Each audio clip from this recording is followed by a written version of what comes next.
Late लतीफी बहुत हो रही है सर इसमें। डेडलाइन कई बार हो चुकी है कांग्रेस की तरफ से। मैंने कहा हमने शुरुआत इसीलिए की है कि लोग सीज फायर जब भी होता है उसके अंदर एक स्पष्टता होती है कि ये सीज फायर किस लिए किया गया है। हमारी सरकार कहती है कि हमारा जो मकसद था वो पूरा हो गया था। वो मकसद तो आपका 6-7 की रात को ही पूरा हो गया था, आप बता रहे थे। आपने उनके 9 ठिकानों पर हमला कर दिया था और पता नहीं कौन सी बुद्धिमत्ता दिखाई थी कि पाकिस्तान को फोन कर दिया कि जी हमने तो ये करना था, ये कर दिया, इसके आगे हम इसको बढ़ाना नहीं चाहते। अब आप देख लें आपने क्या करना है। करना क्या था, उन्होंने अगले दिन जवाब देना शुरू कर दिया आपको। चीन उनके पीछे खड़ा था। आपकी जो फॉरेन पॉलिसी थी वो कहीं नजर नहीं आई। क्या आपने कभी सुना था कि ऐसी स्थिति, या कल्पना कीजिए कि ऐसी स्थिति पैदा हो जाएगी कि अमेरिका भी पाकिस्तान के पक्ष की बात करे, चीन भी पाकिस्तान के पक्ष की बात करे और रूस भी न्यूट्रल हुआ है। तो ऐसी परिस्थितियां पैदा कर दी कि देश को एक ऐसे मुहाने पे लाके खड़ा कर दिया कि आपके दिन आज दुनिया में ऐसा प्रतीत होता है कि आपका कोई दोस्त नहीं है। भूटान और नेपाल तक कुछ नहीं बोले। भूटान और नेपाल जिनसे आपका हर तरह का संबंध है, हर तरह का रिश्ता है, वो भी चुप्पी साध गए। तो सोच के देखिए ये क्यों है। इसका सबसे बड़ा कारण कि आपने देश के अंदर परिस्थितियां कैसी पैदा कर रखी हैं। ऐसा नहीं हो सकता कि आप घर के अंदर तो गांधी और नेहरू को आप बदजुबानी करें और विदेश में जाके उन्हीं के नाम पे भारत का डंका बजाने की कोशिश करें। दोनों चीजों का तारतम्य नहीं बैठता। आप घर के अंदर तो सांप्रदायिकता फैलाएं, कटुता फैलाएं और बाहर जाके आप फिर बात करें कि आतंकवाद की दुनिया हमारे साथ क्यों नहीं खड़ी हो रही। मैं किसी का नाम नहीं लेना चाहता, मेरे कई एमपी मित्र हैं जो इन डेलीगेशंस का पार्ट थे। खास तौर पे वो डेलीगेशन जो मिडिल ईस्ट या नॉर्थ अफ्रीका के देशों में गए हैं, जो ज़्यादातर मुस्लिम बाहुल देश हैं, जिनके हिंदुस्तान से हमेशा बहुत अच्छे संबंध रहे हैं। जब हम ये बात करते थे आतंकवाद की, उनका सीधा सा जवाब होता था, आप आतंकवाद की बात तो कर रहे हो, गाजा पे क्या स्टैंड है आपका? यहाँ नरसंहार हो रहा है, सिर्फ आतंकवाद नहीं, नरसंहार हो रहा है वहां, और हम चुप हैं। क्यों?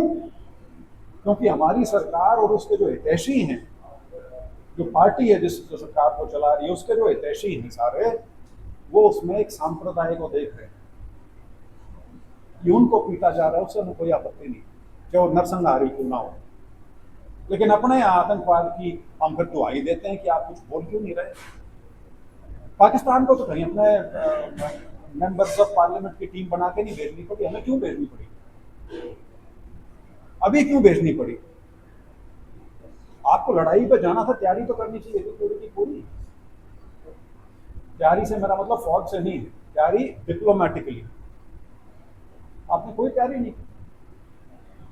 तो ये सारी चीजें हमारे सामने हैं और ये लोगों के सामने आए, यही सबका प्रयास है। क्योंकि एक जनसाधारण को की सोच को ऐसा ग्रस्त कर दिया गया है विभाजनकारी एजेंडा से कि ये दिन हमको आज देखना पड़ा। तो मुख्यतः यही है। 5 मीटिंग्स होंगी, कांग्रेस के कार्यकर्ताओं को बनाने का, समझाने का एक प्रयास किया जाएगा। और इसके अंदर एक बहुत हमारी विशेष तौर पे कोशिश ये रहेगी कि 2 वर्ग, खास तौर पे महिला, युवा, किसान, वो अपनी जगह है, लेकिन एक तो जिसे हम बैकवर्ड कम्युनिटी कहते हैं, बैकवर्ड कम्युनिटीज, आप बीसी कह लीजिए, ओबीसी कह लीजिए, ये कांग्रेस का परंपरागत रीढ़ की हड्डी रही है हरियाणा में, खास तौर पर। लेकिन पिछले कुछ समय से बीजेपी उनको लुभाने में कामयाब रही। और दूसरा, जो हमारा शेड्यूल्ड कास्ट समाज है, उसके अंदर विभाजन का एक प्रयास किया गया जिसमें वो कुछ हद तक कामयाब है। वहां भी मैं यही कहना चाहूंगा, सैद्धांतिक तौर पे या विचारधारा के तौर पे उनका कहीं बीजेपी से तारतम्य नहीं बैठता। लेकिन सर्कमस्टांसेस ऐसे थे कि बीजेपी उनका भी एक वर्ग जो है उसको अपनी तरफ ले जाने में कामयाब रही, जिस वजह से हमें जो राजनीतिक तौर पे या इलेक्शन के तौर पे एक नुकसान है वो उठाना पड़ा 2024 के लोकसभा के चुनाव में। तो ये सारी चीज़ें इन 5 दिन के सेशंस में डिस्कस की जाएंगी और प्रयास यही है कि कांग्रेस तो प्रदेश में मजबूत है, इसमें किसी को शक नहीं होना चाहिए। कांग्रेस प्रदेश में बहुत मजबूत है, लेकिन इस मजबूती को आगे बढ़ा के ले जाया जा सके और एक संगठन के नाते आगे बढ़ाया जा सके। खत्म सिर्फ मैं इस बात से करना चाहूँगा, जो बात राहुल गांधी जी ने बार बार कही, लड़ाई विचारधारा की है बीजेपी के साथ। शायद हरियाणा में गलतफहमी ये हो गई थी कि ये साधारण राजनीतिक लड़ाई है जिसे नेता अपने आप जीत लेंगे, लेकिन ये लड़ाई विचारधारा और संगठन दोनों मिलके जब बीजेपी का सामना किया जाएगा, चाहे देश की बात हो या हरियाणा प्रदेश की बात हो, उसका मुकाबला इफेक्टिवली सिर्फ तब किया जा सकता है जब हमारा संगठन मजबूत हो और विचारधारा के मामले में हमारे अंदर एक स्पष्टता हो, एक क्लैरिटी। थैंक यू सर, अभी केंद्र सरकार ने जो किसानों के खाते में किस्त दी है और एमएसपी की जो मांग पेंडिंग पड़ी है और मुख्यमंत्री ये दावा करते हैं 24 फसलों पे एमएसपी दी जा रही है, तो कैसे देखते हैं सर? ये तो वैसे पुराने विषय हो चुके हैं सारे, क्योंकि ये जो पीएम किसान के नाम से जो 2-2 हज़ार की जो ग्रांट आती है किसान के खाते में, इसको तो अब 4-5 साल हो गए। और देखिए बीजेपी सरकार करती क्या है, आप उनका काम करने का तरीका देखिए। मूलभूत बदलाव नहीं लाना चाहते किसान की अवस्था में, खेती को सुधारने के बारे में एक लॉलीपॉप देना चाहते हैं कि किसान अपना मुंह बंद रखे कि ये 6,000 रुपये साल के लो, 2-2 हज़ार की किस्तें आपको देंगे, लेकिन आप ज़्यादा कुछ ना मांगे। एमएसपी प्रधानमंत्री ने अपने भाषण में जब उन्होंने 3 कानून वापस लिए तब उसका जिक्र किया था। अब वो कहाँ है, कौन सी कमेटी बनी नहीं बनी, उस कमेटी ने कोई रिपोर्ट दी नहीं दी, किसी को नहीं पता। तो ये तो घिसी पिटी चीज़ें हैं। और इसका सबसे बड़ा उदाहरण, यदि किसान से भी आप आके पूरे देश को यदि देखें, 80 करोड़ लोगों को मुफ्त अनाज दिया जा रहा है। पिछले 4 साल हो गए मेरे ख्याल से, कोविड के टाइम में देना शुरू किया था, कोरोना के टाइम में देना शुरू किया था और 4.5-5 साल उसको हो गए हैं। और दूसरी तरफ हम कहते हैं हम दुनिया की 5वीं या 4थी सबसे बड़ी अर्थव्यवस्था हो गए हैं, जल्दी तीसरी भी हो जाएंगे। और दूसरी तरफ 80 करोड़ आबादी तो आप ये मान रहे हो कि ये ऐसी अवस्था में भी नहीं है कि अपने 4 दाने का इंतजाम कर सके, तो कौन सी अर्थव्यवस्था आपकी बढ़ रही है?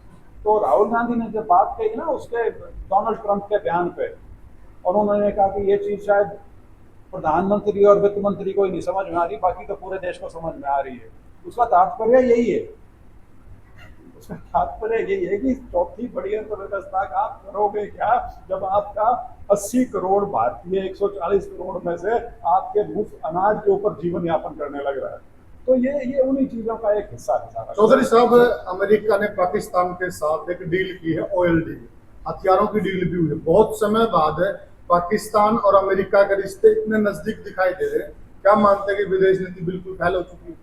बिल्कुल फेल हो चुकी है जी। और इसके फेल होने का जो मैंने मेन कारण बताया, क्योंकि हर चीज का एक वो अंग्रेजी में शब्द है टिपिंग पॉइंट होता है। वो टिपिंग पॉइंट, ये 4 दिन की जो लड़ाई हुई ऑपरेशन सिंदूर जो हमने किया, वो टिपिंग पॉइंट वो था अभी तक। क्योंकि वही बात है, हमारे पास 4 पैसे आज के दिन हुए हैं, तो हमारा बर्ताव एक बड़ा वो था कि हम दुनिया में विश्व गुरु बन गए हैं, अब तो हम दुनिया को लेक्चर देंगे। जिस प्रकार से हमारा विदेश मंत्री अपने बयान देता था, ऑपरेशन सिंदूर के 1 हफ्ता पहले तक उनका बयान क्या था कि we don't want preachers, we want partners.